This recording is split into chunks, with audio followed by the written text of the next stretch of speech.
Ricardo Roberts é doutor em Teologia Moral pela Academia Alfonsiana da Universidade Lateranense, em Roma, na Itália, mestre em Bioética e em Educação, especialista em Bioética pela Faculdade São Camilo e especialista em Linguagem e Catequese Especial, Instituto Monsenhor Raspante, Argentina, graduado em Teologia, licenciado em Filosofia pela Universidade Federal do Paraná.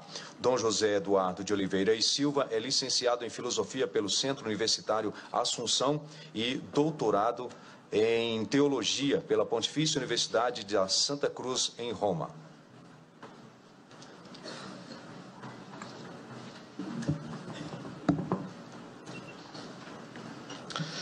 Excelentíssima ministra Carmen Lúcia, presidente deste Supremo Tribunal Federal, excelentíssima senhora ministra Rosa Weber, relatora da ADPF 442, demais autoridades, senhoras e senhores. Eu quero iniciar com um ato de agradecimento à senhora excelentíssima ministra Rosa Weber, que no primeiro dia e hoje também desta audiência, a senhora reconheceu que trata-se de um tema jurídico delicado, sensível, altamente polêmico, enquanto envolve razões de ordem ética, moral e religiosa. Mas, infelizmente, querem nos desqualificar como fanáticos e fundamentalistas religiosos que impõem sobre o Estado laico uma visão religiosa. Onde está o fundamentalismo religioso em aderir aos dados da ciência que comprova o início da vida desde a concepção? Onde está o fanatismo religioso em acreditar que todo atentado contra a vida humana é um crime? Onde está o fundamentalismo religioso em dizer que queremos políticas públicas que atendam à saúde das mães e dos filhos? Por isso, a CNBB, Conferência Nacional dos Bispos do Brasil, reitera sua posição em defesa da vida. Esta vida humana, com toda a sua integralidade, dado científico, com toda a dignidade, artigo 1º da Constituição, com toda a inviolabilidade, artigo 5º da Constituição, desde sua concepção até a morte natural. Isso é o mínimo de razoabilidade aceitável que nos permite estar aqui para discutirmos este tema com a recto ratio. Não podemos tratar o assunto negando, deletando, ignorando a existência do bebê. Parece que estamos falando de uma vesícula biliar, de um rim, de um adendo que precisamos extirpar, que está causando a morte das mulheres. O foco está errado. Se é um problema de saúde pública, deve ser tratado e solucionado como tal. Mas não foram poucas vezes que eu vi nesta audiência a ideia de que é necessário que a mulher supere e transcenda a imposição do papel materno. A ideia do desengravidar as mulheres.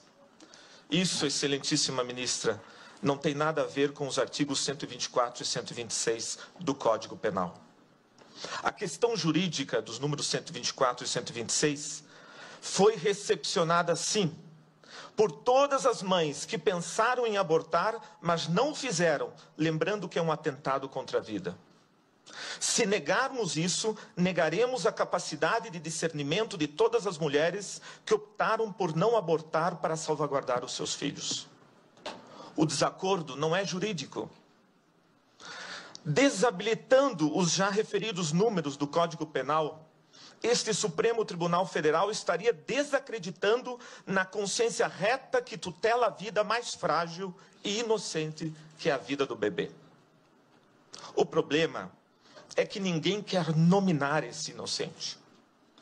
Ele está apagado, deletado dos nossos discursos para justificar esse intento em nome da autonomia e liberdade da mulher.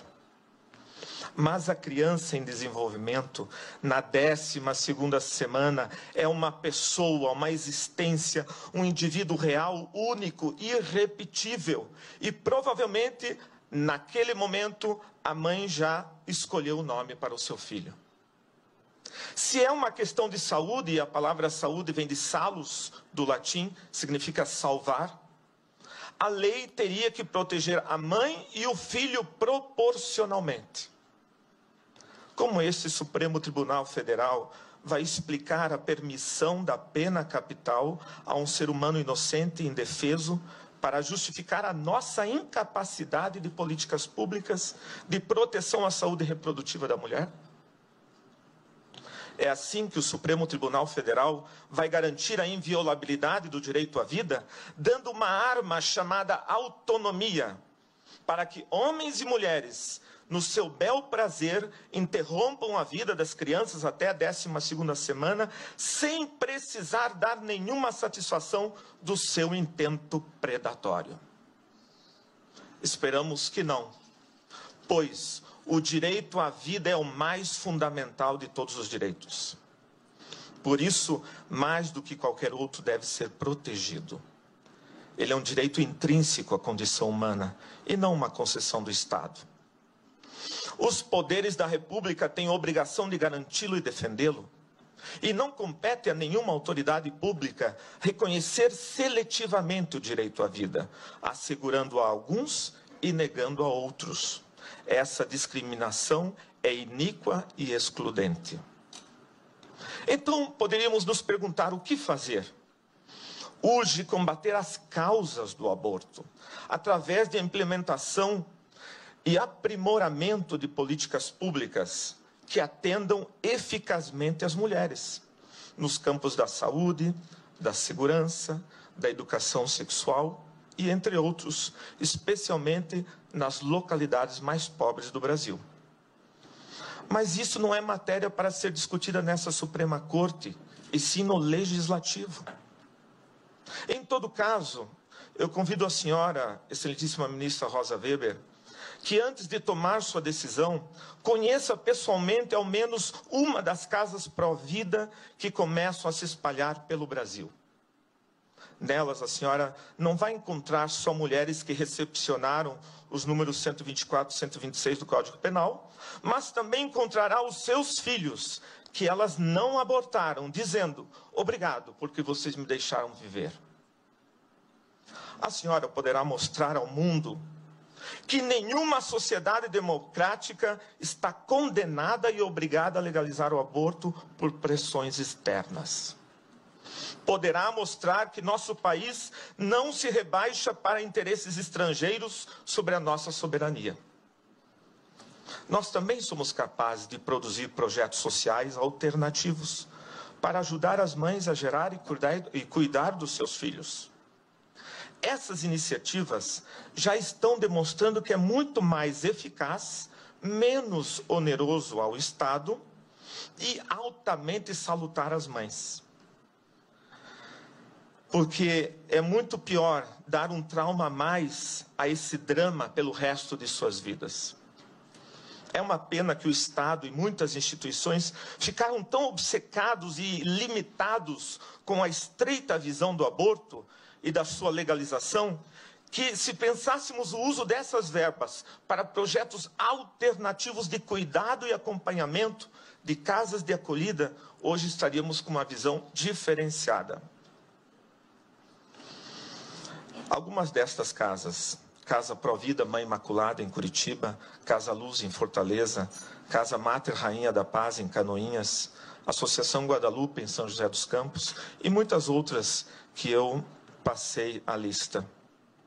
Nós estamos aqui porque fazemos parte da maioria dos brasileiros que são movidos sim pela fé em Deus, mas também pelo cuidado e defesa da vida. Por essa fé não medimos esforços nos gestos de verdadeira solidariedade, justiça e fraternidade. Pedimos como CNBB que essa Suprema Corte não permita a descriminalização do atentado contra a vida nascente. Em nome de muitas mulheres que infelizmente morreram por causa do aborto, aqui foram lembrados no último dia, são perdas irreparáveis.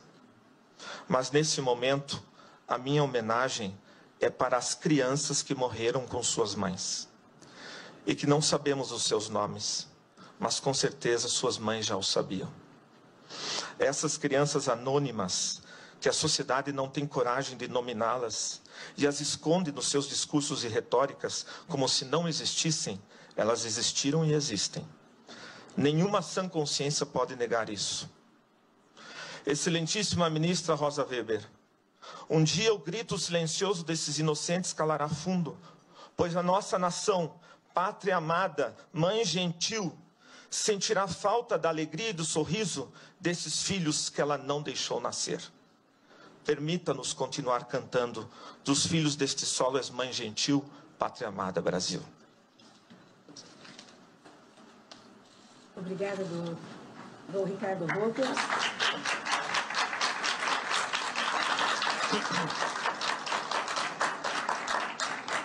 O padre José Eduardo agora continua falando em nome da Conferência Nacional dos Bispos do Brasil, a CNBB. Excelentíssima Presidente Carmen Lúcia, Excelentíssima Ministra Rosa Weber, nas pessoas de quem saúdo os demais integrantes da mesa, os colegas expositores. Acerca do aborto, a Conferência Nacional dos Bispos do Brasil pronunciou-se de maneira absolutamente inequívoca por diversas ocasiões, reiterando, abre aspas, sua posição em defesa da integralidade, inviolabilidade e dignidade da vida humana desde a sua concepção até a sua morte natural, e condenando assim todas e quaisquer iniciativas que pretendam legalizar o aborto no Brasil. Fecha aspas. Pela limitação do tempo, quero fazer apenas 4 breves colocações. Primeira colocação. Esta audiência não se presta para o fim a que foi convocada. Presta-se apenas para legitimar o ativismo nessa corte. Está se fingindo ouvir as partes, mas, na realidade, o que se está fazendo é legitimar o ativismo que virá em seguida. A prova disso é que os que defendem o reconhecimento do aborto como direito tiveram bem mais do que o dobro do tempo e bem mais do que o dobro de representantes do que os que defendem a posição contrária. Isso não respeita o princípio do contraditório que está expresso na Constituição Federal, cujo artigo 5º, inciso 55, estabelece que aos litigantes em processo judicial ou administrativo são assegurados o contraditório, a igualdade das partes no processo e a ampla defesa. Esta audiência, ao contrário, é parcial. A própria maneira pela qual está sendo conduzida viola a Constituição. Segunda colocação. A ADPF 442 sequer deveria ser aqui processada. Deveria ter sido indeferida de plano e imediatamente. A petição inicial é inepta, porque a Lei 9.882/99, que é a lei que rege as ADPFs, estabelece como requisito essencial para o processamento que a petição inicial venha instruída por controvérsia. O artigo 1º da mencionada lei estabelece que, abre aspas, caberá arguição de descumprimento de preceito fundamental quando for relevante o fundamento da controvérsia constitucional sobre lei ou ato normativo. O artigo 3º estabelece que, abre aspas, a petição inicial deverá conter a comprovação de existência de controvérsia relevante sobre a aplicação do preceito fundamental que se considera violado. Fecha aspas. Ora, é fato evidente que, desde 1988, nunca houve controvérsia alguma sobre a constitucionalidade da norma impugnada. A controvérsia foi artificialmente fabricada no voto do habeas corpus 124.306, redigido pelo ministro Barroso, ex-advogado de organizações que defendem a despenalização do aborto. Até o voto, não havia, em qualquer obra de direito constitucional ou penal, nenhum registro de suspeita de inconstitucionalidade da norma. Terceira colocação. O Supremo Tribunal Federal não pode legislar. E, neste caso, já não estamos nem mais falando em legislar, mas em usurpar o poder constituinte originário. O artigo 5º da Constituição estabelece que a inviolabilidade do direito à vida é cláusula pétrea, e seu parágrafo 2º estabelece que os direitos e garantias expressos na Constituição não excluem outros decorrentes do regime e dos princípios por ela adotados. Ou seja, proíbe qualquer interpretação restritiva dos direitos consignados neste artigo, inclusive o direito à vida. As únicas restrições ao direito à vida são aquelas estabelecidas no próprio direito, no próprio texto da Constituição. Portanto, nem o Congresso poderia diminuir esses direitos, muito menos o Supremo Tribunal Federal. Por esses motivos, tanto esta audiência pública quanto este processo não são legítimos. Quarta colocação. A Comissão Episcopal da Pastoral Familiar da CNBB, em artigo publicado na última sexta-feira, analisou os discordantes números aqui apresentados sobre as estatísticas do aborto. Esses números acabaram se tornando a base de quase todas as apresentações da audiência da sexta-feira. Dezenas de representantes de organizações falaram em 1 milhão de abortos por ano e de 500 mil abortos por ano. A professora Débora Diniz disse explicitamente que o número anual de abortos calculados no Brasil é de 503 mil por ano. Disse também que as pesquisas constataram que metade desses abortos passam por internações na rede hospitalar. Isso daria cerca de 250 mil internações, o que conferiria com os dados do SUS. Ora, os dados do SUS apontam haver 200 mil internações por aborto por ano. A estimativa dos médicos experientes é que destes, no máximo 25% seriam por abortos provocados. Numerosas pesquisas apontam valores entre 12% e 25%. Em 2013, o IBGE estimou que o número de abortos naturais corresponde a 7 vezes o número de provocados. Tomando um já provavelmente superestimado valor de 25%, deveríamos concluir que, se houvesse no Brasil 250 mil internações por abortos provocados, deveria haver entre 1 milhão e 1,5 milhão de internações totais de abortos, e não apenas 200 mil.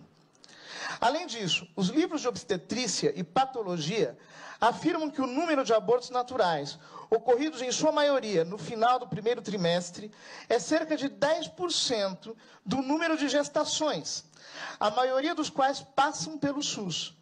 Se as internações por abortos fossem 1 milhão ou 1,5 milhão, o número de nascimentos no Brasil deveria ser 10 vezes maior. Nasceriam no Brasil entre 10 a 15 milhões de crianças por ano, mas só nascem 2 milhões e 800 mil. A realidade é que dos 200 mil abortos atendidos pelo SUS, no máximo 50 mil são abortos provocados. Provavelmente bem menos. Então, no máximo, há 100 mil abortos provocados por ano no Brasil. Os números que foram aqui apresentados são 10 ou mais vezes maiores do que a realidade. Toda esta inflação é para poder concluir que onde se legalizou a prática, realizaram-se menos abortos do que no Brasil. Mas na Alemanha, se praticam 120 mil abortos por ano. A Alemanha possui apenas 80 milhões de habitantes. Se a Alemanha tivesse 200 milhões como o Brasil, ali haveria 300 mil abortos por ano, 3 vezes mais que o Brasil. Na Espanha, se praticam 100 mil abortos por ano. A Espanha tem apenas 45 milhões de habitantes. Se possuísse 200 milhões, ali se praticariam 400 mil abortos por ano, 4 vezes mais que o Brasil. Os Estados Unidos têm 320 milhões de habitantes e 900 mil abortos por ano. Se tivessem 200 milhões de habitantes, praticariam 600 mil abortos por ano, 6 vezes mais que o Brasil. O Reino Unido tem 60 milhões de habitantes e 200 mil abortos por ano. Se tivesse 200 milhões de habitantes, praticaria 700 mil abortos por ano, 7 vezes o número do Brasil. A Suécia tem 10 milhões de habitantes e pratica 40 mil abortos por ano. Se tivesse 200 milhões de habitantes, praticaria 800 mil abortos, 8 vezes mais que o Brasil. A Romênia, de que tanto se falou aqui, possui 20 milhões de habitantes e pratica 90 mil abortos por ano. Se tivesse 200 milhões, faria 900 mil abortos por ano, 9 vezes mais que o Brasil. A China, com 1 bilhão e 300 milhões de habitantes e 7 milhões e 400 mil abortos, se tivesse a população do Brasil, faria 1 milhão e 200 mil abortos por ano, mas isto é 12 vezes o número do Brasil. A Rússia possui 140 milhões de habitantes e 1,5 milhão de abortos por ano, isto é, 23 vezes mais do que no Brasil. Em todos estes países, o aborto foi legalizado. Praticam até 3 a 23 vezes mais abortos que o Brasil. Se examinarmos as estatísticas de outros países de que temos dados confiáveis e onde o aborto está legalizado, como a Geórgia, Cazaquistão, Cuba, Estônia, Hungria, Ucrânia, Islândia, Dinamarca, Noruega, Turcomenistão, Nova Zelândia, Coreia do Sul, França, Israel, Grécia, Portugal, Finlândia, África do Sul, Bélgica, Lituânia, Japão, Itália, Taiwan, Suíça, Uzbequistão, Canadá, Austrália, Holanda e outros, obteremos dados em tudo semelhantes. A conclusão é que, exatamente ao contrário do que foi sustentado aqui pelos que estão interessados em promover o aborto, quando se legaliza o aborto, o número de abortos aumenta e não diminui. É no primeiro mundo onde se praticam mais abortos e não no Brasil. Por favor, não mintam para o povo brasileiro. Não subestimem a democracia. Democracia não é somente voto. Os brasileiros estão vendo o que está acontecendo aqui, sabem o teatro que está sendo armado e sabem como fazer valer seu papel no regime democrático. Muito obrigado.